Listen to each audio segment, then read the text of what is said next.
Morning, afternoon, or evening. This is Stephanie Joy with Joy Disability. You're about to see a replay of the live Q&A of a recent session. They are generally 1 to 2 hours long every Wednesday at 1 p.m. Eastern Standard Time on this YouTube channel. So I hope you get a little tidbit of information out of it. Otherwise, maybe I'll see you at 9 a.m. for short little workday shares that we put out there on a daily basis. Take care. Hey guys, can you hear me? Speak to me. I see a bunch of posts in here. That's awesome. Some of you got in nice and early, I see.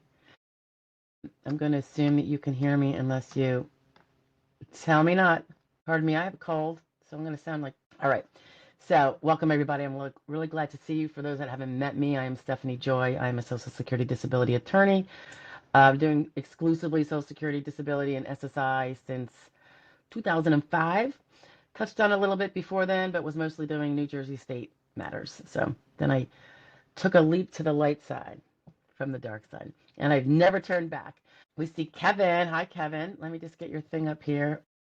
Oh, Kevin Johnson, I'm sorry. You got denied at recon and you're appealing for an ALJ hearing. Yep, that's what you got to do. I'm really sorry to hear that, Kevin. Kevin also asks what they do, and I don't know what this means, Kevin, ARFC, at grid rule for a 25-year-old male. Essentially, for all practical purposes, Kevin, there is no grid rule for 25. Yeah, there is not. You just have to prove that you are unable to do every single job that exists in substantial numbers in the economy, as that is kind of defined by the SSA and the Department of Labor and all that stuff. And so you have to eliminate all sedentary jobs, all simple, unskilled jobs, like a third grader job, like I used to call it, and anything higher than that. So you have a lot to prove. And you also have to prove that it's lasted for at least 12 months. That inability to do any job, at least 12 months. Okay? That's why it's very, very hard when you're, believe it or not, 20s, 30s, 40s even. Kevin also says he's needing surgery. Is that a leg? Kevin, do you need surgery on your leg? Needing surgery is not severe. Severe, yes, but you're forgetting about the durational. So a surgery, not all of them, but by and large, many of them are figured they're going to resolve the issue so that if you're completely unable for a few months, you'll have the surgery, you'll take a few months to recoup, and within 12 months, guess what? You'd be up to doing at least that simple, easy, non-physical job, even if it's unskilled and low stress supposedly and all that stuff. So it is big, and the duration counts. That's why you guys have to always keep going for the treatment, the follow-up. If there's no treatment for cures, it doesn't mean you don't go to the doctor, because that's how you're going to prove the 12 months on top of the severity and everything else. All right. Mr. Nobody, thank you for the Q&A opportunity. You're welcome. Nice to see you, Mr. Nobody. I have a feeling you're somebody, but that's okay. So Mr. Nobody says, how reliable is the interagency medical record file sharing between the VA and the SSA? Well, I don't know. I don't know that they get like comp and ratings materials. So I would think every claimant, every veteran needs to go and be proactive in his own. The VA does make things a little tough sometimes.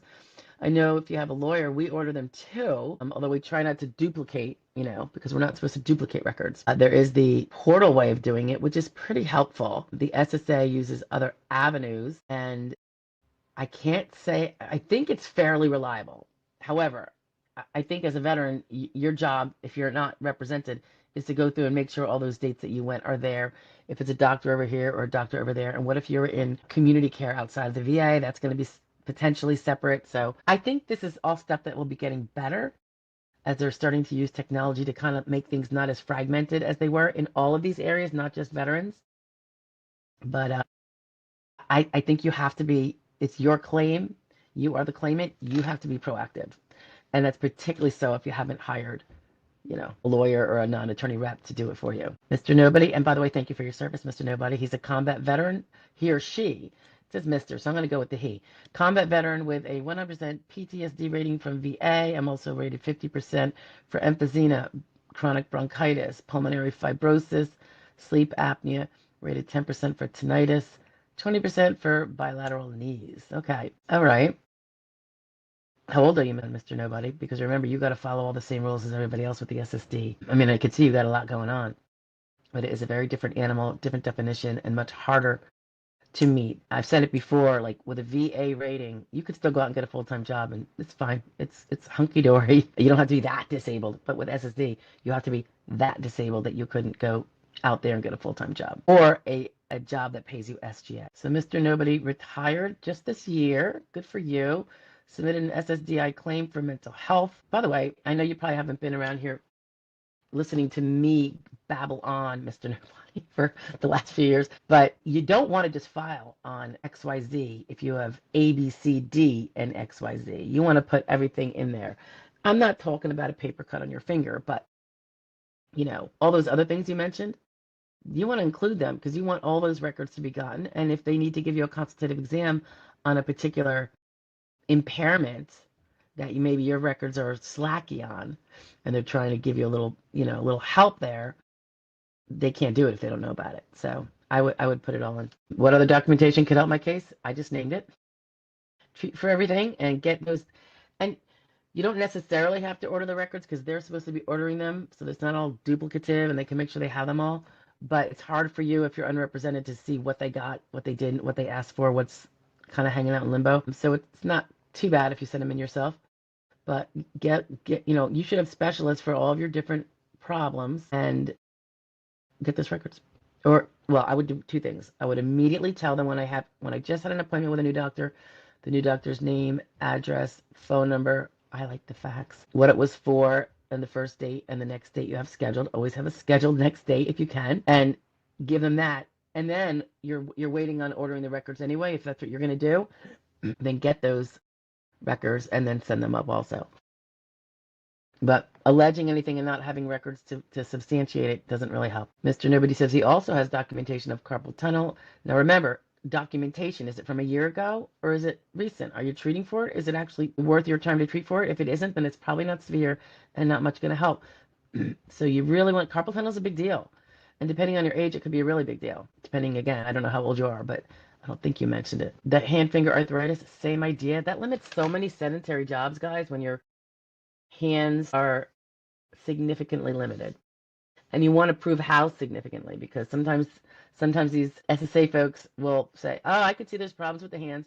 All right, instead of being able to use them constantly, we'll recognize that he can only use them frequently, which is like 6 hours out of an 8-hour day. That's almost constantly.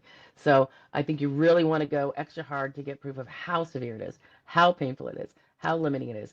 That would involve properly documenting such in your function report, even though it might not specifically ask for it. There are ways to get it in there under other areas that kind of cover a bigger umbrella, but you really want to have that. That's kind of like the gravy proof on top of the medical. So you have to definitely go to a hand specialist and get it worked up, and maybe they give you PT, maybe they give you carpal tunnel surgery or recommend it, or any other conservative therapy perhaps. But you really want to get stuff like that in there. Knee pain, that's going to affect whether you can, that sometimes affects even sitting, right? Knee impairments, they can affect not just walking and standing, but sitting. Obviously, kneeling, we don't even have to mention that, but I'm thinking more about the jobs where you don't have to do anything intricate like kneeling and crawling and crouching. The ones that are going to be most important are the standing, walking, and sitting. Silver Monster, how are you? Good to see you. If you get denied at initial, but make to step 5, does that mean you pass step 4, that you've been determined to not be able to do your past work? Or is that revisited at Recon and ALJ? It is revisited because you've asked them to reconsider, and they reconsider everything. So it is reconsidered, but I wouldn't generally expect a Recon adjudicator to not make the same finding at step 4 that the other one did. They don't usually go harsher, and they don't usually go more lenient either, unless there is big evidence to suggest they should. Like you show improvement, or the flip side, go harder, or more lenient, I should say, if you have new evidence. You've really been doing your proactive work as a claimant and getting treatment, and you have all those treatment records and showing the therapies and the results not being as what we maybe perhaps wanted. They didn't resolve it, but you're going, doing your best, blah, blah, blah. I would expect the step 4 to be probably repeated. Judge is a whole different story because he has a little bit more discretion, and he gets to hear you testify, and he gets to ask certain questions. Yes, that could be questions that kind of screw you up, or it could be ones where they're trying to help you get out, testimony that would help kind of articulate like real life examples of how those particular impairments impede your day to day when you're not even working now. You know, it's not just that it would impede work. It would impede easier things that you do because now you're not even working, when you're not under the gun and, you know, having to do more than what you do in a basic day. Those things are all super important and you're going to want to get it in. So, because that ALJ has, again, more discretion. That's why we get, you know, get them flipped at ALJ, if not earlier, right? Okay. There is a link up here, guys, towards the top of the comments if anyone is looking for it to get a free case evaluation.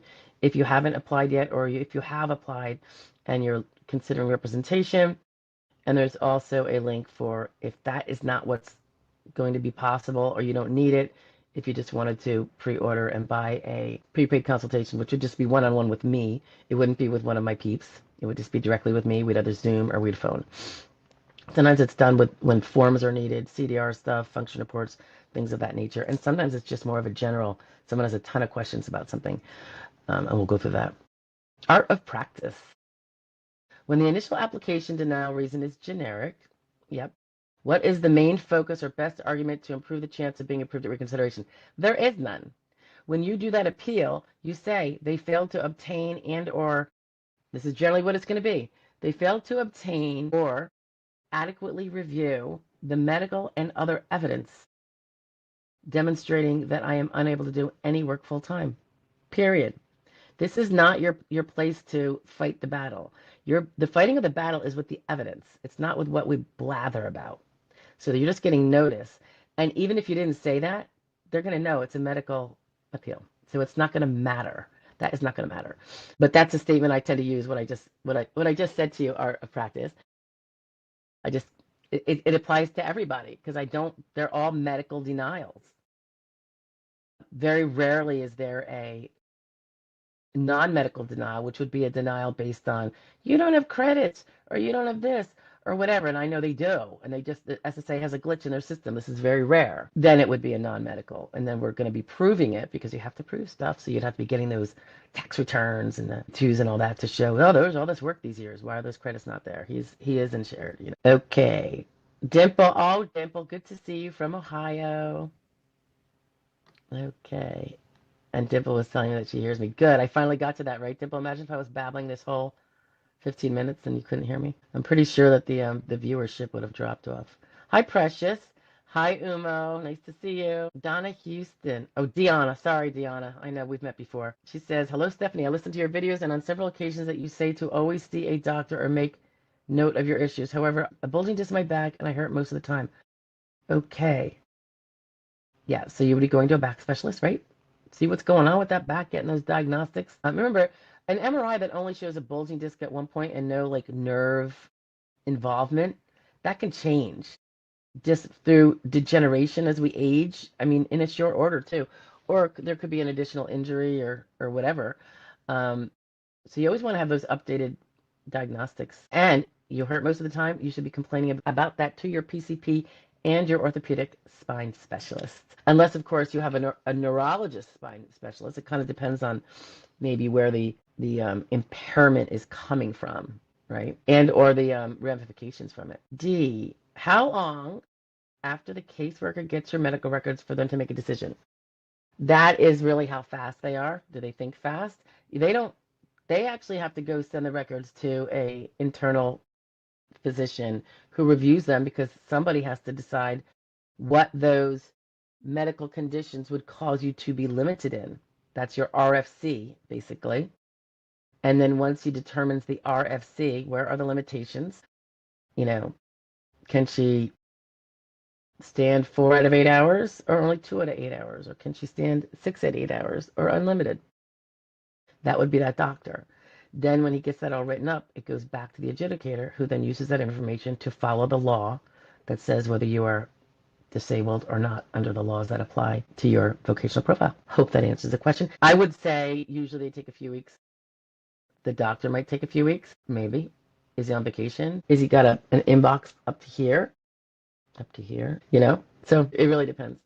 But I mean, the longest part at step 3D is getting all those medical records, getting your function report from you. If you've been slow on it, it's just going to slow up your case. Eventually, they will move on the case without your function report, which Usually means a denial for whatever reason. Precious says, my question is, my DLI was September and my onset date was March 2020. Can I get, if you, you have to prove that you were disabled between March of 2020 when you say you started to be disabled and your DLI of September. I assume you mean September of 2024. I have a client right now with a DLI of September of 2024, and it kills me. I would really like it to be in the future, but, and I know I've said this before, guys, I'm going to toss it in here. If you're able to work very minimally part-time, way under SGA, even under trial work period amounts, and you haven't won a case, but you want to keep that DLI rolling forward in the future so it's never going to come bite you in the tuchus, very part-time work, one that is not inconsistent with your impairments, your pain, your allegations, and you can keep that DLI forever stretch out in front of you. If you earn the 4 credits every year, that's certainly going to do it. Uh-oh, I think I'm going out. I don't know if you guys can see me. We have rain here, so I don't know if we're going to have funky reception. If we do, I will just pop back in. Hope that helps. Technology, weather, and I'm up in the mountains. All right. So yes, of course, if you can prove that window of time, Precious, between your alleged onset date and your DLI, you have enough records in there because you were a really aggressive patient with some serious problems that you treated seriously. If that evidence shows that you became disabled then, and everything since, important guys, continuity, everything since shows that it has not improved. So you can't have a big gap where suddenly you didn't need doctors because that's going to signify improvement because you don't have anything to show that it continued. So, but if you got enough to get that initial finding of disabled, usually people continue going to the doctor and it's not hard to keep it going, usually. But that's what you got to do. So your focus is getting all that evidence, Precious, and hoping that you were a good patient and or a diligent claimant, I should say. And a lot of times people are not. And that's a problem when their DLI is up because they can't, no advice I can give you about what you should be treating for now is really going to change anything if it's SSDI and your DLI is implicated. Tiana says, I do not have a current specialist for this, so I have had physical therapist ordered from the primary physician. I have brought this up to my shoulder doctor. All right, shoulder doctor sounds like a specialist. And he mentioned seeing his partner. By all means. Sounds like an orthopedist or something, that shoulder specialist. And if he has a, would you say it was your back? I think you said it was your back. By all means, yes. Go to town on that. Go to town on that. I mean, if you're not able to work, guys, but you are not invalid in bed, if you want to get SSD, consider it your priority of your priorities in life right now. You're not going to job 40 hours a week. You don't have to go to treatment 40 hours a week, but you need to make it your priority job is to get that evidence. Mr. Nobody. Mr. Nobody, that's such funny. You're 56 years old. Okay. Listen, if you need representation, use that link. I gave it above, but if you go to joydisability.com and in the upper left is the free SSD evaluation. And then mention in there when you type the narrative maybe about what your impairments are, if you're interested in doing this, that you spoke to me on here and what your name is on here. And they'll get it right to me. They won't even like get initial eval through them for categories and stuff like that. Okay? Because I have a little knowledge of what categories are super tight, but you might be able to easily bypass that. So feel free. Trish Wade, nice to see you. Tiger Bite. As a veteran, I was into making sure I focused on my military connection of injury. Yeah, of course you did, because you had to, right? To get VA benefits. I had to relearn myself to focus on all ailments, no matter how small. Not all were small, but you get it. I totally get it. Oh my gosh, I see it all the time. And it's true. So for VA, for service-connected benefits, you have to prove that it was service-connected. SSD doesn't care what caused it, as long as you're not causing it now. You know, you're not like taking a hammer and hitting it in your head. But I mean, it's similar to like workers' comp. Sometimes people like they come to me for help and they're like, and it happened through work, and this is how it happened, and work and workers' comp, and I'm like, SSD doesn't care if it happened at work. They don't care at all. And it's not going to help you. In fact, workers' comp kind of makes it more difficult to win. But SSD does not care how it was caused at all. Whether it's workers' comp, don't care, at least not for the purposes of proving medical disability under SSD rules. Same with VA. Now, of course, all those records are very important because that's part of the evidence. But the rules themselves are very different. And yeah, you want to go after those impairments that are not service-connected, or they could be very small service-connected. But if they are otherwise very implicated in many jobs that would be, out there. And now you can't do them because of that little thing. It could be really big, Tiger Bite. And thank you again for your service. Deanna Houston says that he mentioned, I think it was a doctor, the steroid shot, but I'm totally terrified of getting the shot. So would this be considered as refusing service? Yes, it would. But if you have documentation that you have maybe a mental phobia towards needles or shots or whatever, or if you've had or in addition, if you've had a very bad experience with a steroid shot, like maybe you have an allergy or something happened, but you got to get proof of that in there. So you either discuss it with him why you don't want it, because remember, you're saying, my pain's not quite so bad for me to withstand the discomfort of mental or otherwise of this shot. So it's not quite that bad. It's kind of painting a picture whether you intend to or not. And of course, some people would, like, for real phobias, it's not really true. They are in debilitating pain, but their mental pain is far greater and it's controlling them. So I know it's a tough road, but the more you get it documented that you have this irrational, and by the way, that means you should probably be seeing a mental health therapist to get that documented fear, or I shouldn't even say irrational. I should just say you have an intense fear, and it's preventing you from being able to agree to the shot. Like you just can't even bring it. It's like jumping off of a 3-story diving board into a very deep pool. You know you're not going to hit the bottom, but getting yourself to step off that, I can't do it. I don't think I could do it, even though I know, you know, there's no floor that I'm going to hit or anything like that. Just getting myself to hop off it would probably not happen. I see other people do it all the time. I think even my kids did it. Maybe not that high, but okay. So Deanna used all of her PT from previous visits for the back and the sciatic. Yeah, that's past, and now you kind of have to keep things going. I don't know all the details of your case, obviously. If you've stopped treating for your back and sciatic because you had PT and it's over a year ago, well, you're pretty much given up in your back and sciatic being continuing disabilities or impairments. So you have to kind of think about it. Continuity thing. Mr. Nobody says, is there a way around their 25? What are you talking about? What are you trying to upload something? I don't know what you're talking about. I upload huge stuff. But the way to get around it, if it's too big, cut it in half. I don't know if you have a Adobe Acrobat, which I'm not even going to toot their horn because I'm very disappointed in them for years now. But if you have the Pro version, or you can borrow it, you can cut the file in half. You extract 500 pages at a time or 1,000 pages at a time. But the files that can get uploaded are huge. I've had people I have one file that someone sent to me. They uploaded it to our portal. Then I'll figure out what I'm doing with it. But 9,000 pages. And it's VA. It's that whole thing with all the ratings and all that stuff. So it's very huge. Normally I would just prefer to send in the whole thing because we're not supposed to cherry pick, but I don't know if it's that huge, maybe I could spend time, which I don't really want to spend, weeding stuff out that I can verifiably say have nothing to do with medical. Mr. Nobody continues, if they can view my VA medical histories and file upload histories, then they would be able to see all the medical records current. Who are you talking about they? Are you talking about they?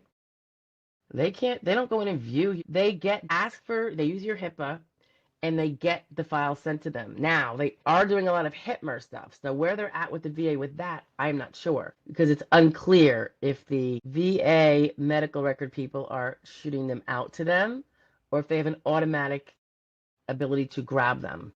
It's definitely not clear. Like I said, I know that they're not getting still the comp and the rating stuff. Now, technically, it's not medical records, except it is, because if there's an evaluation by a doctor, that's a medical doctor opinion. So they're not going in there and poking around. Like, they're not going to spend that amount of time. They just want the records dumped. Boom.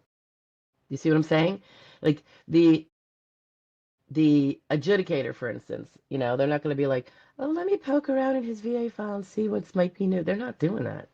They request the records, but they'll give a start and an end date. So if they know they already have the VA records up to January 2025, and they will, ask for the day after that to the present. Because why would you want duplicative stuff? It's wasteful, right? Everybody's time and all that. If a fly in here, my goodness. I'm not even in this. I'm in the other house, guys. I'm in Central PA right now. Not in the Pocono.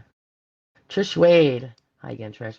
Does the SSA subtract paid sick leave and paid time off from gross earnings for trial work period like they do for SGA.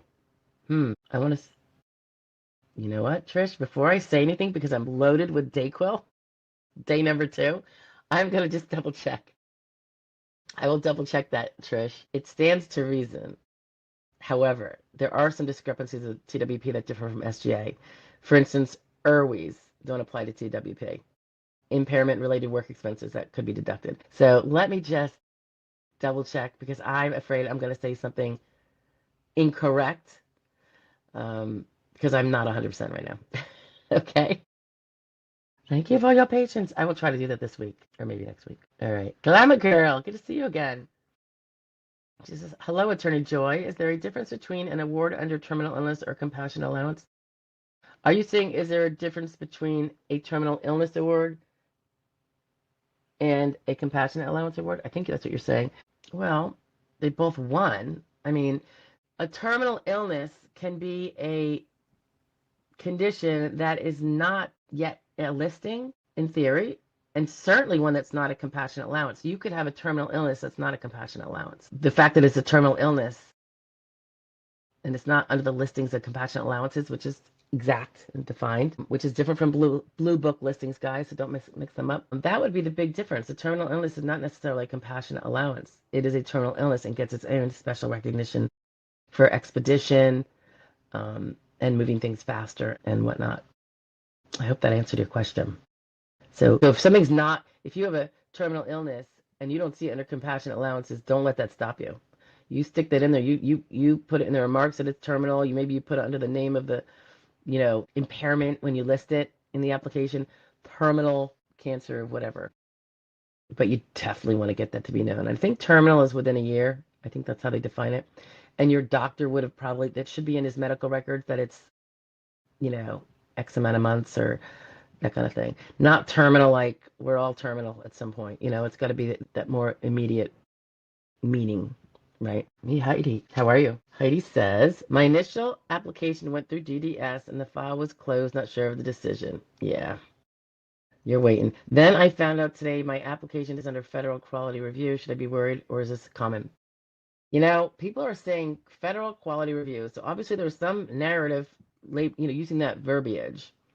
Does that just mean you're going back for a non-medical review? Do they just change it? Because it's all everything's federal, guys. Even when you're at the DDS, while it's a state worker that's been outsourced for the federal, using the federal law to evaluate the case. So everything's federal in the end. Federal quality review would sound like that not the same as the non-medical review that we've been talking about before, that everyone seems to be getting message about, even if they lost. Federal quality review, and I'm seeing a lot of these, not myself, but from you guys, typically implies to us that, well, what are they reviewing? Usually it would be a decision of disabled, a determination of disabled, and they want to make sure that the state worker followed the federal law on that and didn't just go with her heart or, heartstrings and, oh my gosh, we like the same songs, I'm going to award her. I'm being funny, but they want to make sure that all the steps that are required under law to give somebody a piece of the SSD funds, that they have to meet have been met. So I can't say for sure because, again, they've been having all this mixed messaging. Federal quality review never seemed like the verbiage for the non-medical review. And we used to just call it, and they didn't tell anybody. So it was like an audit of the determination, and nobody knew. No harm, no foul, really, because you're going to get the end result a few days later anyway. But now that they're telling you, so you said you found out today your application is under federal quality. Now that they're telling you, is that because you were in your SSA online file and they're now saying it right up there? Because that's not something they've always done. So this is kind of like a changing dynamic, I think, very fluid. So that's all I can really say. And if it's what it was before, quality review, it's checking to make sure they follow the steps to get to the answer they did. And I find it usually is going to be, they're going to find that the person did, in fact, do their job and follow the steps. Okay? Whether you're disabled or not. And then it's just that suspicion most of us have had that they're going to tend to quality review the awards and not the denials. But I haven't heard that officially. So that might not be true at all. And probably the reason why they never told people that was a step they were, yeah, yours was yanked for this random audit. Because then people just freak out and worry, and now it serves no purpose because there's not a thing you can do about it right now. You just have to wait. So I'm not sure. I'm not so sure sharing it is such a good idea, only because there's no purpose to be served. You're right. I asked earlier today about portal messaging to my doctor, and is that available as part of my VA medical records? It's secure messaging, so is that available too? I believe it's in there. I have a bunch I got to go through. I'll check. I'll check. I would like to think it is. Now, wait, hold on. You said portal. Yes, okay. I've alluded to this before, a recent conversation I had with an ALJ off the record, and it was about regular portals, not necessarily the VA. So this is where I don't know. I'd have to go and compare and contrast. And I'm kind of not really looking forward to getting to the 9,000 page file.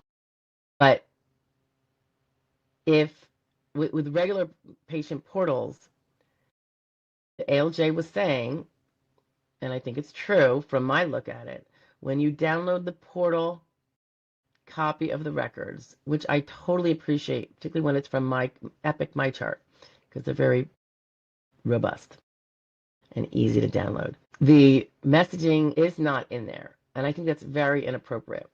So I think they need to change that. However, the ALJ said, so that's why you need to ask us for a HITMER. If SSA has an arrangement with that big health network that has that portal for HITMERs, where SSA can automatically get the records because you gave them permission with that 827, it's in there. She said the messaging is in there. Okay. I don't think she was talking about VA specifically at all. I think she was talking about regular patient portals. So I would have to double check. And I will. In fact, I'm going to put that down. It's a good question, Tiger Bite. So VA portal messages in records. Records download. All right. So I got two things to look at. And one was the other question. I'll have to go and scroll up. Okay. It was that trial work period, right? And whether we can knock off the sick time. We'll figure that one out. I think that was that Trish? All right, we're back to Mr. Nobody. How do you get all the conditions added to the claim? Will they add them automatically if they are being currently treated? They're supposed to, Mr. Nobody, but I would just send them a letter with the list if you forgot to put it in your application. Or you could even call the adjudicator. Yeah, if you're beyond the field office and you're now with the adjudicator, go to the adjudicator and say, here are my additional impairments. I didn't realize I should have added them. And here's who I'm treating with for that. That's what I would do. I mean, you could put it in writing and then fax it up. You could do both. You could tell them and then do a confirming fax or letter, however you get your mail up there. That's what I would do. Definitely. But again, when they see stuff, they are supposed to take note and add it and see if there's a diagnosis that they can make it now an official impairment. But we always try to do as much help as we can to get them to do that because you just don't know. They're human. Something could slip through, right? Or maybe it happens late in the day.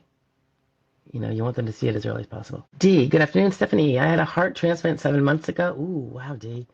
How likely would I get approved? I think that's a good chance of getting approved, at least for a closed period, because I think there is an auto.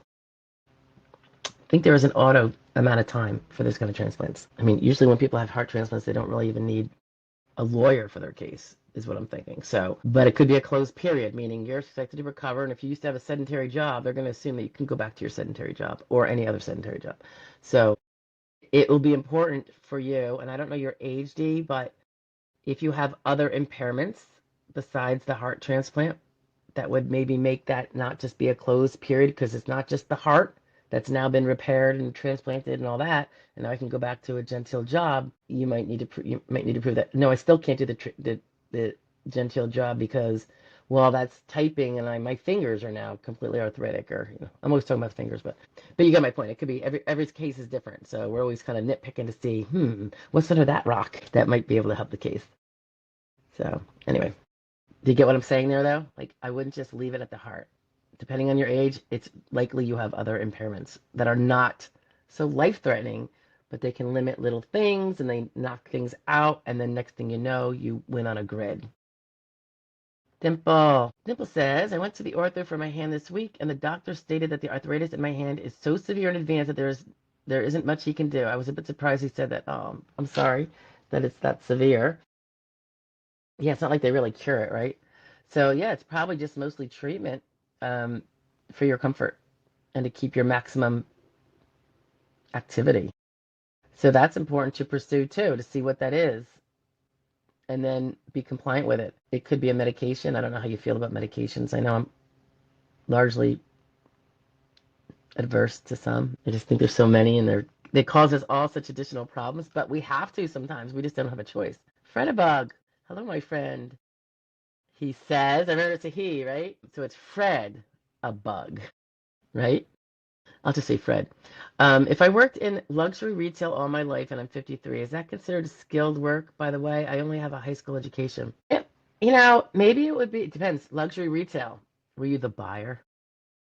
I guess that wouldn't be the retail part. I don't know. It might be semi-skilled, but are any of those skills transferable to a job within your RFC that you get assigned?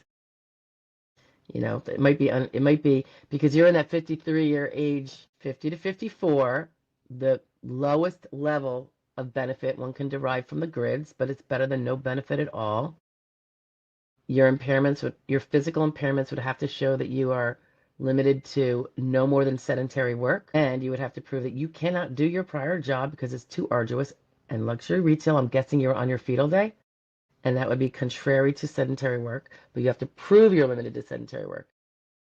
And you have to prove you can't do your prior job.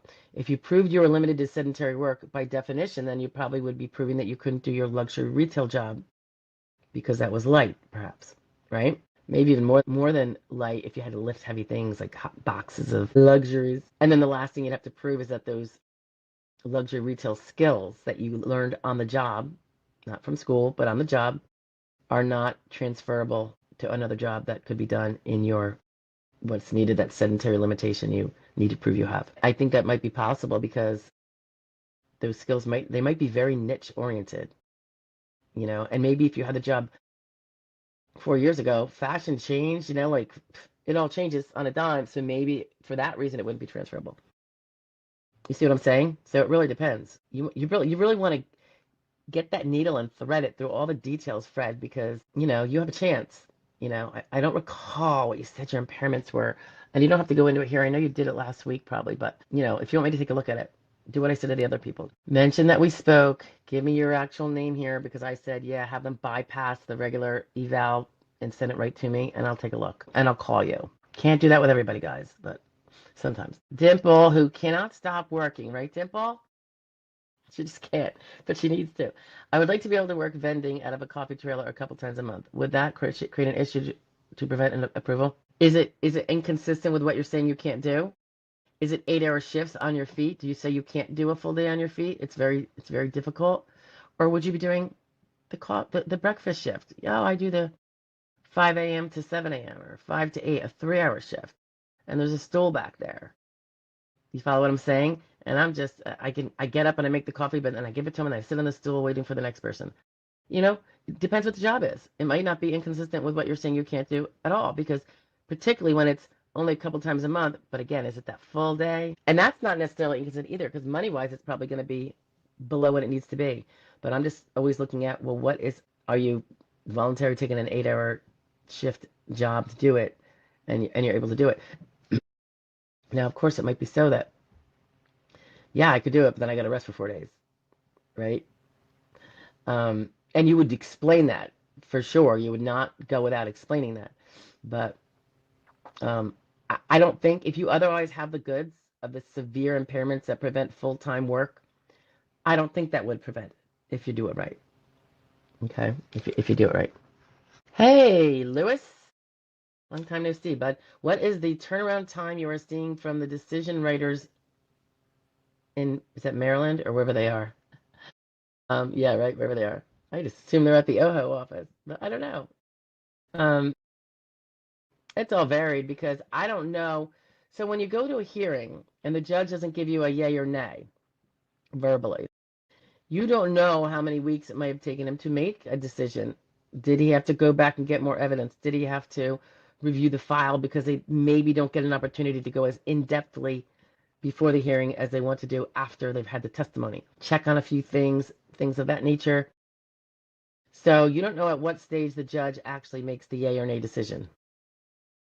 And then, I think he gives a few little notes to the decision writers, like, I'm awarding him, and I think, as of the original onset, and here are some things that I want you to focus on, as well as other things that would well support it. I'm guessing I don't think he pulls out every little piece of evidence, but the ones that he was, sometimes you see the judge during the hearing, they're looking at the screen, they're listening to you, and they're taking a few notes. They're very busy when they're in the hearing, they're multitasking.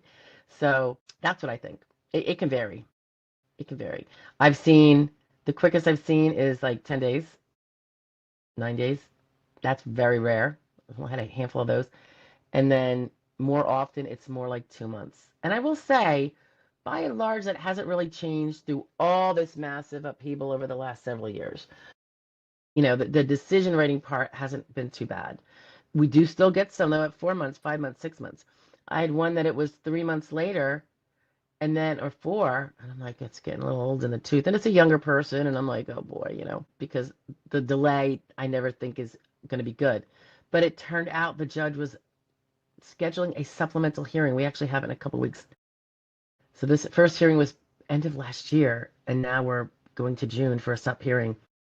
And I think it has to do with the fact that the rule changed on what sources a vocational expert can rely on to substantiate jobs numbers and vocational issues that come up during the hearing, during those hypotheticals. I'm like, I still got the same burden I had before, proving she's disabled under the rules, regardless of what the so I don't know, but I didn't know why he would need that. My other people didn't have that happen. They were awarded, of course, but why did he? And then I'm like, does that mean he has to do that in order to deny her? Like, I hope that's not the case. I don't know. It's one of those 50-50 kind of cases. I take them, 50-50 if you work really hard, probably 2% if you don't. So we got our odds up to 50-50. I thought the hearing went really well. You do the best you can with what you have, and you encourage your client to be, really proactive in getting the stuff he or she needs to do so that we can build the case stronger. But, so here we have, what are we, like, it's going to be like 7 or 8 months, Lewis, after the hearing. And it took a few months for me to realize, oh, they're doing another hearing now. Like, it wasn't just that they were slow with the thing. They decided they needed to have a hearing for the purpose of asking the VE. And I think it's going to be a new VE, so we're probably going to have the whole thing redone. Not just like, hey, now that I have you back here, can you answer these questions about this other hearing? I don't think that's what's going to happen. I think it's going to be a whole new hearing, and we have to redo the whole thing. Which is Wes Anderson. You're not from Jersey, are you, Wes? I'm 59, 2 lumbar fusions, bilateral total hip replacements. Oh, Wes, I'm sorry. Severe spinal stenosis, COPD, anxiety, chronic pain, aim reconsideration, federal quality review. Is this a good sign? Well, again, someone was asking about federal quality review. Usually we take that to mean the reconsideration person has decided, and it was pulled to see if they decided the right way or followed the rules, which then we always seem to think that means they wanted you to be awarded, and now it's being checked to make sure you should be awarded. If that's so, and again, this has all been very fluid lately and very dynamic, so it's hard to know, Wes, but in that case, I think it is a good sign. And I think it sounds like between your age and your problems, that you would have a very strong case as long as you are treating. And I'm guessing you are with specialists. So I hope you prevail now. It's probably been a tough go. It probably is because you were denied on initial, but this might be the turnaround. If it's not, you can definitely give me a buzz, all right? And I'll take a look. Deanna. I have a neurologist and have the same issues in my neck. We are fighting with insurance company for more visits, but the previous PT did not improve the back, right? How long ago was that previous PT? If it was years ago, sometimes that's not really considered recent, and it wouldn't really be a strong reason to not try again. But if it's recent, it'd be like failed PT, right? The conservative therapy failed. And if that doctor notes it, and those PT records say, discontinuing her at the doctor's order because she's not improving, then that can be a completely appropriate reason, that wouldn't look like non-compliance or anything like that, or not even bothering, you did the attempt and you did a good attempt, and then it just is not what was going to help you. Do I sound like a frog? Yeah, the insurance companies. Were you the one that was saying you're afraid of shots? Deanna, was that you? Hopefully there's other therapies. It's so bad. I mean, when you can't get any resolution and it's, disabling the pain. Mr. Vincent, good to see you. And your little smiling face there. He says, hello, hi, Stephanie. All right, I'm going to skip that because flattery will get you everywhere, Mr. Vincent. But you're welcome for the answers and the interaction. It's my pleasure. I really do enjoy these Wednesdays, guys. If I didn't enjoy it, I probably wouldn't be here today because I feel like complete poop. Aaron, right. Aaron says, I just got denied by an ALJ. I'm sorry, Aaron.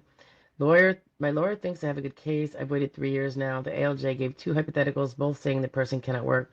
I still was denied. I suspect there was a hypothetical in there that you missed because it would be very, very, very unusual for a judge to be told that there are no jobs that exist and no jobs saying would be available and the judge deciding there were jobs that were available. I'm just saying. So there might be something you missed. It's very easy when you don't know what you're listening to miss the interwoven third, fourth, or fifth. It could be the first one with two little ones added to it, but then it goes, and for the second hypothetical one, really, that would be the fourth hypothetical. So it's kind of like you have to just know what you're hearing. So I guess your next step, Aaron, is to appeal to the appeals council if you think there is an appealable issue, which is not the same thing as knowing you're disabled and the judge denied, held otherwise. And I was going to say the judge made a mistake, but the judge is not allowed to award just because he thinks someone's disabled if the evidence isn't there for him to back it up. It'll just be flipped. It'll just be flipped over.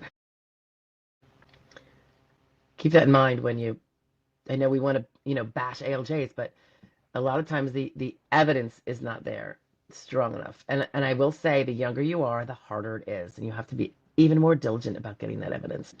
There's different kinds of evidence. There's evidence that you have an impairment and that it bothers you and that it means you can't be Superman anymore. But since most jobs don't require Superman activity, those are the ones you're really trying to fight. The easier ones, the non-physical ones that are also maybe not skilled. Those are the ones that, will come and defeat you every time, if you let it. So, oh, Precious has a DLI of September 2020, not of 2024. You have a 6-month window to prove, Precious. That's tight. So you must have had a real sketchy work history for the last years before that left you with like maybe since 2015, maybe you hadn't really been working, and maybe before that it was on the light side. I don't know. Anyway, you can still give it a shot though, and if you have a way of getting your credits back, earning them back on a part-time, non-SGA basis, that's something to think about too. You'll have to do probably 5 calendar years of work before that will happen though. Aaron, both were mental questions. Oh, so you have no physical impairments, Aaron?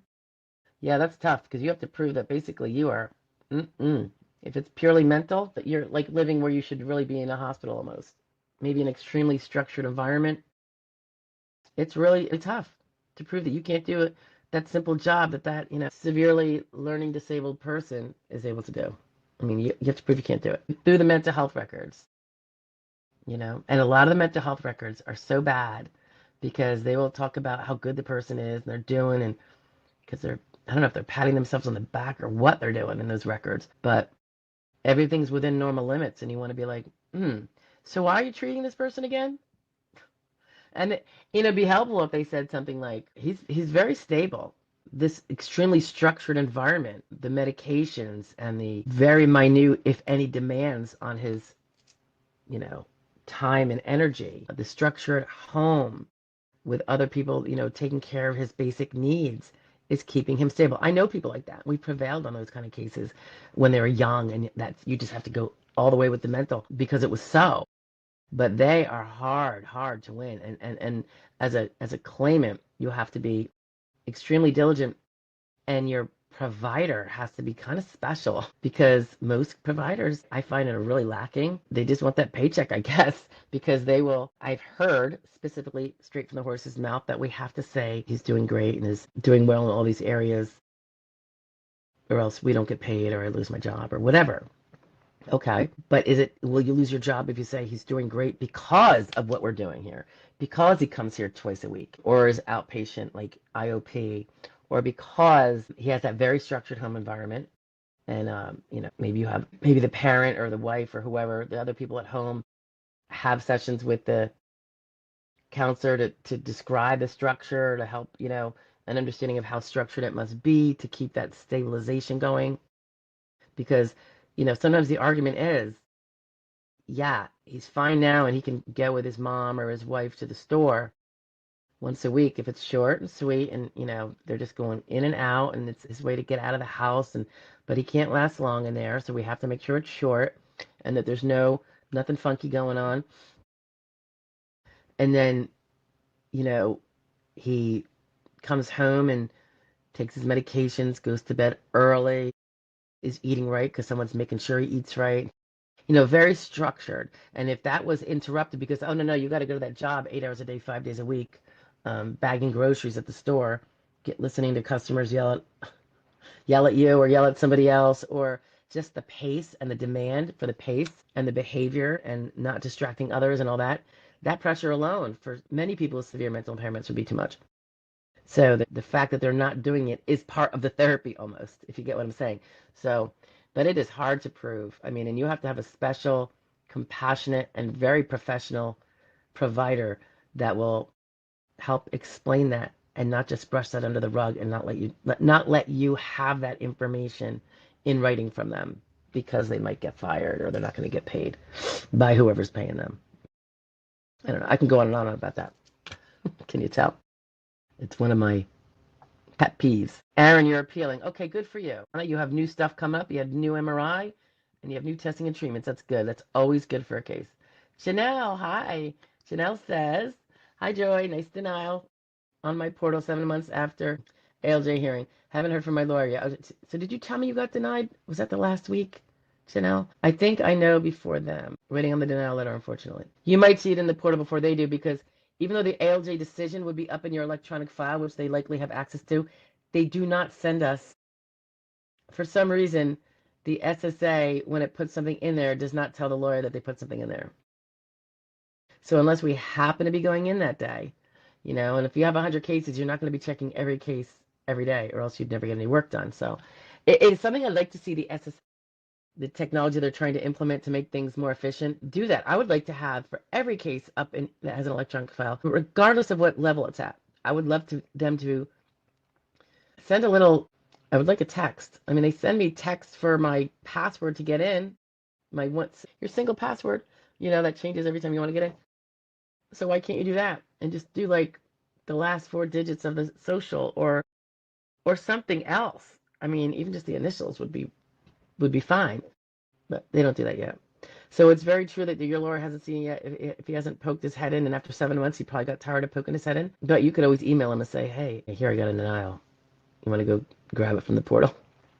And then I'll take it from there, I'm sure. One way or the other. Rift. I potentially will need 5 surgeries in the next few weeks. Oh my goodness. By the time I heal up from all of them, I will be close to 62. I don't think I would go back to work, maybe part-time. Well, we talked about this. You have a lawyer, I think, right? I think you said that. I'm sure he or she is doing the right thing and getting your case super spiffy. I forget what level you're at, Rift. Is it initial or did you not apply yet? Refresh me. I don't remember. And I'm sorry. I just can't keep everybody's status straight in my head, particularly non-clients. Wes says, your medical determination has been selected for federal. Ooh, I think that sounds like it could be good, Wes. Thank you for giving us the quote. So they confirm they've made a medical determination, and it has been selected for quality review. Keep us posted. If you want to come back next week, Wes, that would be great, because you might have an answer by them, and I really hope it's a prevail. And I still think that's kind of usually the ones that they focus on reviewing. Because remember, they need to, before they got to make sure they're not giving it out where it shouldn't be, of course, and they can't do it if they already started. But at least if they do it, you can always appeal. I don't know. It doesn't make it easy on you. I do know that. But fingers crossed for your West. I hope it prevails. Edwin Weedman, confused. My birthday is 10/30/58. 3 different times for retirement when I asked, can you give me the correct date? Me? No, I can't. Your birthday is 10/30/58. I really don't understand your post. You filed 3 times for retirement and they said you had a different birthday. 58, so I'm 50. I'm gonna be 58. So you're like 9 years older than me? Oh, so you're filing for full retirement age, right? You're not disabled or anything. It sounds like you're coming up on retirement. Are you going to be 67 in October, Edwin? Which might be your full retirement age? Or is your full retirement age 66 and change? The SSA.gov site has the rules on how to figure out if, I know when I retire, and I'm a few years younger than you, not many, I'll be 67. But you might be 66 and change because it was a progressively extended out full retirement age. Yes, Umo. The VAC file is the Grand Poobah of files. Yes, indeed. I got some 2,000 pagers. I've got 9,000 pager. Don't know if that was you, Umo. I forget. I've gotten 4,000 pagers. It's fun. I think I'm up to page like I think I was going to go through and be like, all right, I'm gonna as soon as I see where the medical records start by going page by page, and you can collect. It can go kind of fast, but it's one of those kind of monotonous things to get to it, and then you pull out the big chunk. Heidi, yes, I was told through my portal that I was in federal quality review. It's not non-medical yet. Yeah, and I don't even worry about non-medical if you've gone through this, because if this is what it is, it means they've already done, well, we're thinking they've already done the medical and they're quality reviewing it because it was an award. That's what I'd like to think. And it's not the non-medical verbiage that they've been sending it to people like, decision was made in your claim, so now we're sending you to non-medical review, which should only happen if you were found disabled, not if you were found not disabled. So it has been a complete mess for like 2 years, at least a year and a half, I think. Benny, how long does an appeal take after the first denial? How long does it take? Oh, you mean like once you actually do the appeal yourself? So I was going to say, you doing the appeal, you got to do it within 60 days and get it in. I don't know how long it's going to take you, but you cannot breach the deadline. And then usually, it depends on which appeal you're at. Are you at reconsideration? Are you at ALJ? Are you at appeals council? Are you, oh, you just said first denial, so forgive me. You are at recon. Often it takes the same amount of time as the initial. Sometimes it takes less. If you have an adjudicator, it's going to probably take just a few months. It's when you don't have an adjudicator because that office might have been short-staffed, then it can take longer because you have to wait till you get an adjudicator on the claim. That's going to go and reorder all the updated records because you're still treating, right, Benny? You're being very proactive and getting your case furthered and proven better and all that good stuff. So for that reason, it almost takes about what it does in initial. The last few years have been a bit of a train wreck with the time frame. Usually it was expected around 4 to 6 months, and then that did change. For many people, not all. I get some that still go quick now, but a lot of them don't, and it's infuriating. I mean, when you're talking about a year, it's like really infuriating, right? But yeah, just count on it taking, plan for the worst and hope for the best, Benny. That's what I would do. Janelle says, if my lawyer doesn't want to appear, he judges decision. Am I free to get a new lawyer? Okay. You're always free to get a new lawyer. If you can get one, you're always free to discontinue the old one. If you appeal to appeals council and you prevail on that appeal to appeals council and it gets remanded back to the same judge, your old lawyer will be connected. You can cancel him, but he will always be able to ask for a fee if you eventually prevail because he did a lot of the initial work. If you don't appeal to the appeals council, which you might not do if you can file a new and you, even though you know you're disabled, you kind of think your evidence might not have been as high up as it should have been, or you don't think that you can find an appealable issue where the judge did something wrong by law, not by his discretion, then maybe you'll be choosing to file a new, and then that new file, that will not be connected to the old lawyer. Occasionally the SSA field office screws it up and connects them, and then the old lawyer they connect, and then the new lawyer has to get on and be like, that is not connected to the case. That person is not this person's attorney rep. Don't you dare say anything to that other lawyer. He's not connected to this case. That would be a gross HIPAA violation and blah, blah, blah, blah, or whatever, or confidentiality problem. But you definitely want them out of the new one. Make sure they don't get connected inadvertently by some, clumsy-fingered field office staffer.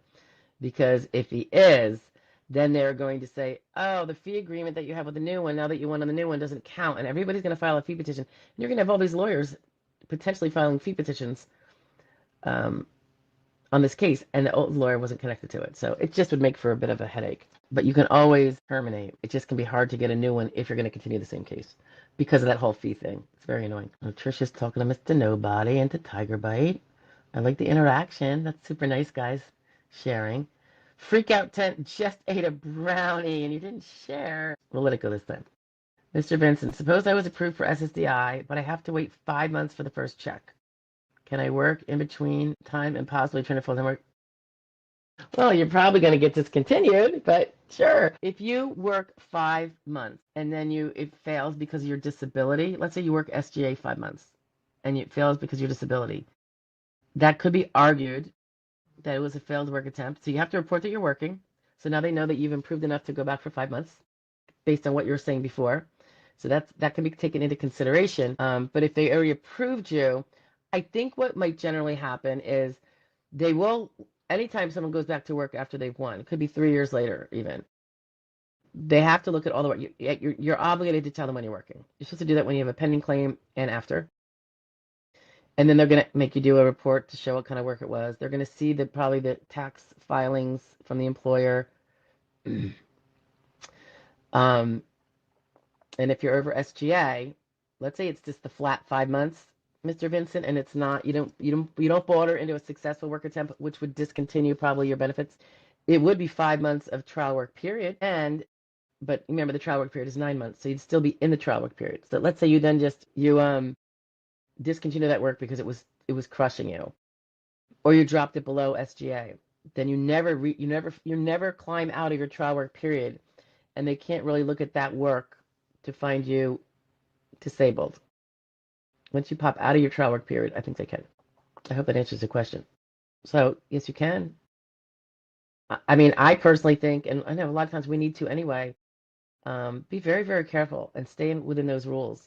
Some people work forever on Social Security disability because they might not even stay under TWP, but they have a very genteel, accommodated job, earning, decently less than SGA, and they always stay on top of their medical treatment. So there's always proof that they're not medically improved.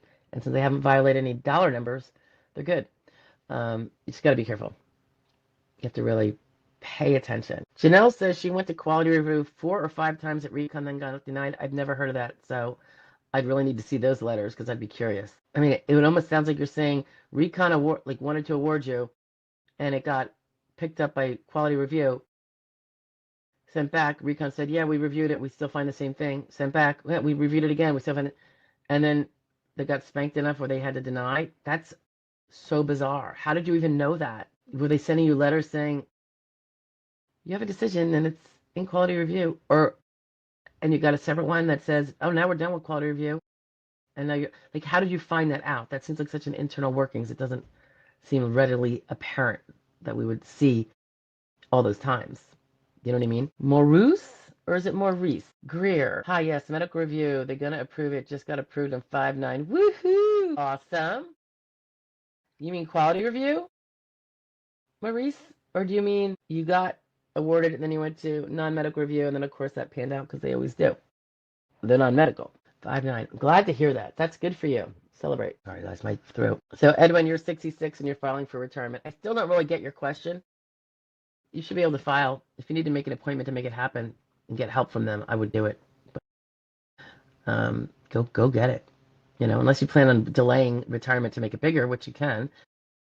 Many of you are probably familiar. If you don't take retirement at full retirement age, but you put it off another 3 years to age 70, you can increase it by like 30 or 40%, your take home. And as you know, if you take it early, you're going to decrease it from that primary insurance amount, which is akin to our full retirement age amount. Not our older delayed age amount, not our early taking amount. Jessica, had hearing 2 weeks ago, have since learned that site consult has incorrect info as well as summary of findings using someone else's name. Lawyer said it was a typo, so a non-issue. Thoughts? Well, was it a typo? How does he know it's a typo? Did they have your name properly throughout your record and then because a lot of them use these canned letters and they just change things based on the person, and I could see a mistake being made. I think it's a little disgusting that they would be that sloppy. But let's say the CE report has you splattered all over it, but in one spot it uses someone else's name because it kind of bled through from the other template or whatever. It probably won't change anything because if the substance is yours, do you see what I'm saying? That's probably what he's getting at. If the substance is yours, everything in there right? Just a thought. I know it's frustrating, particularly when they're sloppy like that. Janelle wants to know if sleep apnea is considered physical. Thank you, Janelle. I hope to feel better soon. I think I'm in like day 2, so hopefully, what, 3 days? 3 days coming, 3 days in, 3 days going. Is that true anymore? Sleep apnea, I think it is physical. However, it also can affect our cognition, our mood, our fatigue during the day, which is like a quasi. So I would use it for both. Like if it's affecting ability to focus and concentrate, then it's not really maybe a mental health in that aspect. It's physical, but it's affecting those things. So I'd put it all down. Maurice is providing additional details. Was approved on 3/1/25. Onset date was moved from 8/1/24 to 3/1/25. Man, that's not right. I get it. But I will not appeal. I've been turned down 3 times. Yeah, I don't know how old you are, Maurice, but he approved you on 3/1/25 with onset date the very same day. That's interesting. Was that a birthday by chance or close to your birthday? Like a 50 or a 55? Just curious. Okay, Mr. Nobody, I see that. We will get to that. I promise you. And given this throw, I might not be making phone calls today, but we'll see. We'll see how I feel tomorrow. La Lulu, good to see you. Is using acronyms, those directly related to diagnosis or symptoms treatment, acceptable on SSDI DDS forms to conserve space? I think so, particularly since DDS already has diagnosis. I think so. If it's really an obvious one, like I think of an obvious one, like gosh, like maybe DDD. If you say DDD of spine, that's degenerative disc disease of spine. You have the spine right there. It's going to make it clear. That's another one. DJD, degenerative joint disease. Like things like interstitial cystitis, they commonly call it IC. A lot of these, dual word things have fibromyalgia syndrome, FMS. What was the other one I was thinking? CFS, chronic fatigue syndrome. I'm not even going to say the word. The encephalopathy that goes with it. Um, yeah, so you can if it's pretty clear. If you're putting on your list, you really don't need to because they give you a pretty big space, and there's a line for each one, and then you would do any beyond 10, I think, over in the remarks. So, and if it's already in your case, I think even more so you could use the abbreviations because it's already, you know, been spelled out. So I wouldn't worry about it if you do it. And I get it. There isn't a lot of space. All right, Janelle's saying she didn't get any letters about the 4 to 5 quality reviews. She believes she went under. I don't know that they do that. I'm just saying. So maybe the person that kept answering the phone was just referring to the original one, but you just happened to call 4 or 5 times. I don't know, Janelle. I'm just thinking maybe. Delia. Oh, hi, Delia. Nice to see you. If your DLI has passed and an ALJ asks if you want representation during your hearing and you say yes, will the ALJ force you to reapply? Oh, no. Or can they approve representation after the DLI date? Your DLI, your date last insured, Delia, right? And refresh me because I don't remember all those details about DLI with you. An ALJ asks, well, a lot of times if an ALJ asks at a hearing to a pro se person, do you want a representation? And you say yes, they'll usually adjourn the hearing and give you like a few months to go get that representation, get them on board, and then they'll file a new application. I mean, sorry, schedule a new hearing. They don't force you to reapply. And if your DLI is in the past, they can't approve a representation before the DLI date because. So I'm not sure if your acronyms are right here, Delia. I might not be getting it. So I'm not sure how to answer that. All I know is that if they ask you if you want representation and they ask you that during your hearing because you're by yourself and you say yes, usually they ask because they're going to reschedule the hearing and give you opportunity to get it. They prefer you have a representative so that they don't have to treat you with kid gloves. They can do less work because you'll have a representation. That person is on the hook for the work. So that's why probably. And they can feel more comfortable than denying, because hey, they had representation. It doesn't mean they are going to deny. Jessica, my concern is the incorrect information, like that I love riding bikes when I don't own one. I believe it was a copy and paste job. Oh my gosh. Yeah. And that is a bit of substance. That's kind of substance because it's not just talking about what you love. It implies that you do it. Why didn't they just say She loves thinking about 10 years ago when she could ride a bike and did it all the time and now she can't. That would be different, right? Wow. Yeah, that's pretty horrible. Umo says, Stephanie, just got this from someone else asking offline. When approved for SSDI and after the 2 years when one is eligible, is it a requirement that one must take Part B Medicare? Oh, no. It's not required. However, there can be premium penalties subsequently when they do want B later on because they didn't take it when they could have, unless they meet an exception, creditable coverage elsewhere. So, for instance, a person has a working spouse, not retired spouse with benefits, but a working spouse with health benefits through their employer, and it can cover family members like the disabled spouse. And usually you pay a little extra for that spouse, right? Through your contributions, through your paycheck. That can be creditable coverage right there. And then you have an excuse for not taking Part B that will not cause you to have a premium penalty later on when you do need to take it. You follow? What all counts as creditable coverage? I do not know. I do know that group coverage through a spouse that's working is one of them. But everyone can, on their own go find out what VA, TRICARE work. I know if someone, this is going to be the weird part, if someone buys a private policy because they don't have any through the employer, I believe that does not count as creditable coverage. Frustrating, right? Because creditable coverage has to be at least as good as Medicare. And I think that's probably why. So anyway, I hope that answered that. Maurice, I will be 55 in July. No, they found me disabled. Oh, at 54. Okay. There must be something, I'm thinking, Maurice, there's something in your medical record that occurred on March 1st. A new diagnostic, perhaps? A new diagnosis? Sometimes it could be a suspected diagnosis and they can't acknowledge it until it's officially diagnosed in a way that is medically acceptable, and they'll pin that date on it. So that's pretty cool. I mean, I know you wanted it back, but you get no back benefits, but it's not like you were going to get huge ones. I mean, you still were only going to get like a year minus what, 7 months? I'm sorry, minus the 5 months to leave you with 7 months. I mean, it's better than nothing, and unfortunately, you didn't even get that here. But like you said, if you're denied a few times, sometimes it's better to just get rid of the stress, take what you got, and then live a happy life as best you can. Taking care of yourself. Oh, Tiger Bite. Yeah, I want to make it to the 3. I'm stubborn like that, though. It's a little crazy. Janelle says that now she's remembering the guy who had an initial wanted to approve. I called and they said allowance in the system. The reviews kept happening. Yeah, talk is cheap, though. Honestly, if I don't see things on paper or with a screenshot picture, our memories are kind of not always reliable. Sometimes we don't even know what we're seeing, and we kind of make presumptions. So, not that I'm not knocking what you're saying, Janelle. I just know that it can be confusing, and we can get it kind of twisted up. The best of us. Umo, you're very welcome. No, Umo, this is what I'm saying. If the person on SSDI has their own other insurance, that is not creditable coverage. They need to get rid of their own other insurance that they pay for. It's got to be through a spousal provision of creditable coverage.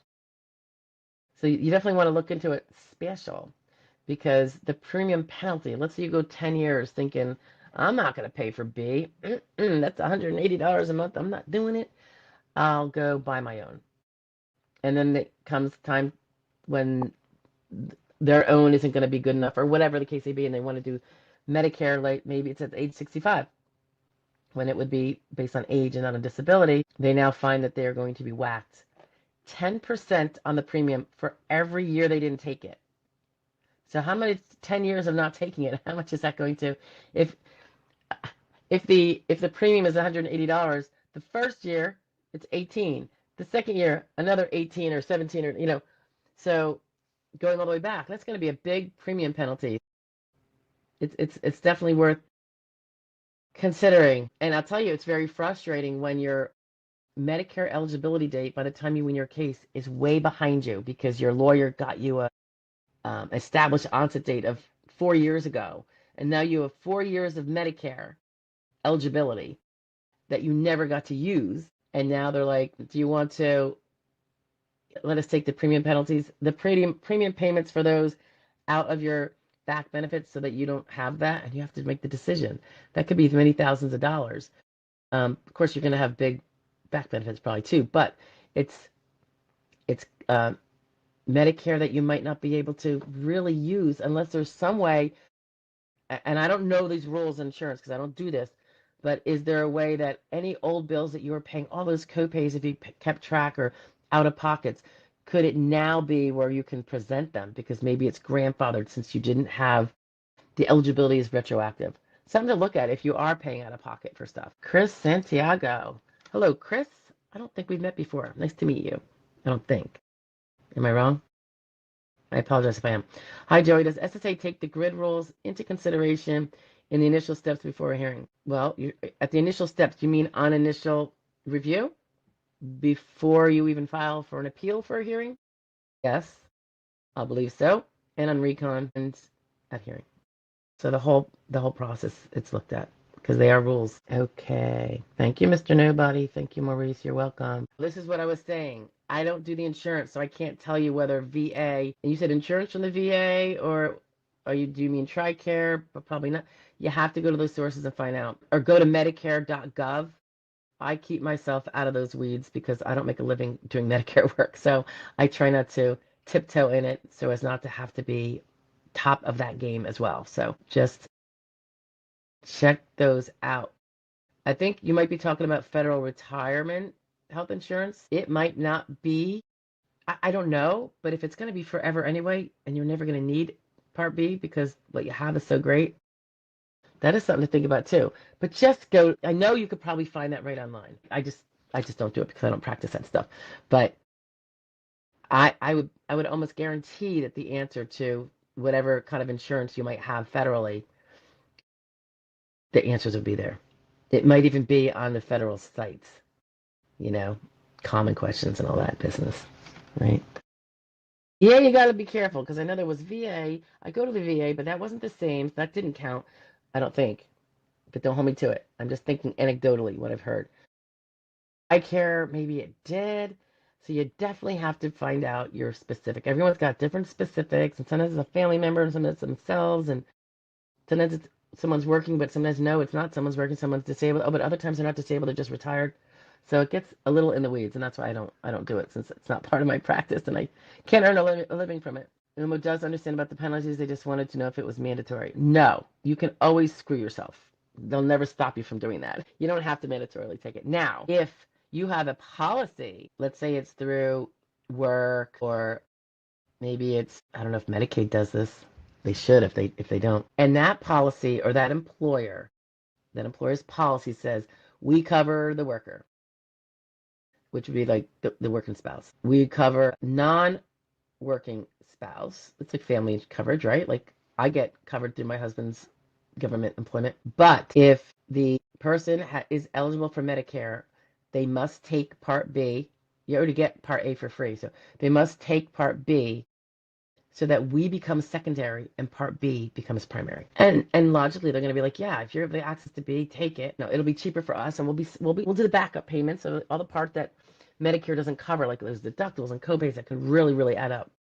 So sometimes employer policies, UMA will say the spouse is obligated to take any Medicare that is available, and then we become secondary. So in theory, it sounds like they could boot someone off if they don't. No, we're not going to be secondary if you haven't taken, because if you don't have a primary, we're not the secondary. But you had access to a primary and you chose not to take it because you wanted us to foot the bill.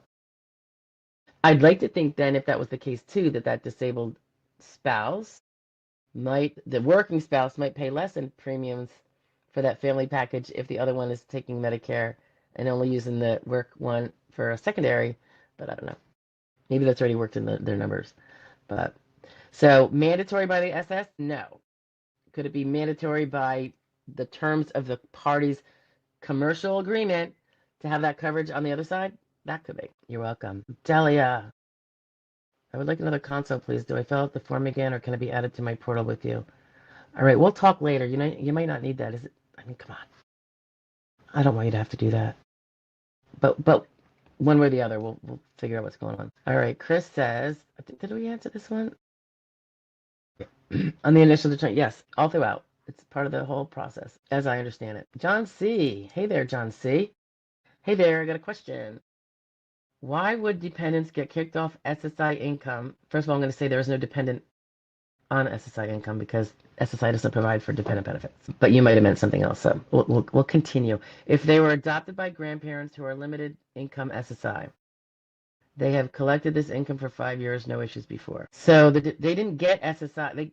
The dependents, there's not enough information here, John C. When you're these children, when you're adopted, your new parents, their income gets counted, and there is a cap, I presume. You said the grandparents are limited income. So the grandparents are not on Social Security, John? Both of them are not on Social Security? They're on SSI? The grandparents. There's not a lot of facts here. I'd have to know more facts. Umo's laughing. Donna Anderson. Oh, Deanna. No, Donna. All right, it's Donna now, not Deanna. Okay. Donna. Hi, I have a question about diaries. I'm curious why they are 1, 3, or 5 to 7. Why isn't it 5 or 7? Probably because they can't, they want to give themselves a range. I'm not about to research that question because it doesn't matter to me. I mean, I would guess it's like, 1 year you had a whole 12-month time to recover. 3 years, you got another 2 years, and then another 2 years, but it could be another 4. It gives them breathing time, so they're not so they give breathing time. I'm going to speculate here, Donna. They give breathing time with the 5 to 7 arena, potentially because they already know this person is not expected to improve. Medical improvement not expected. So why be anal about whether it's going to be at the 5 or the 7 when they think they're going to be passing them along just fine to continue their benefits? Do you know what I mean? Like, more importantly, to be really strict about the ones that have very temporary disabling conditions and get them off so they can, go back to being productive, self-sufficient people, right? I'm thinking that's probably why.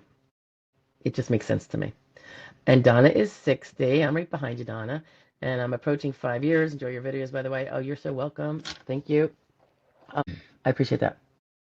I should say thank you, not you're welcome. As long as you're being diligent with your medical and you have not become superwoman and all that, I don't think you're going to have a problem even with a CDR.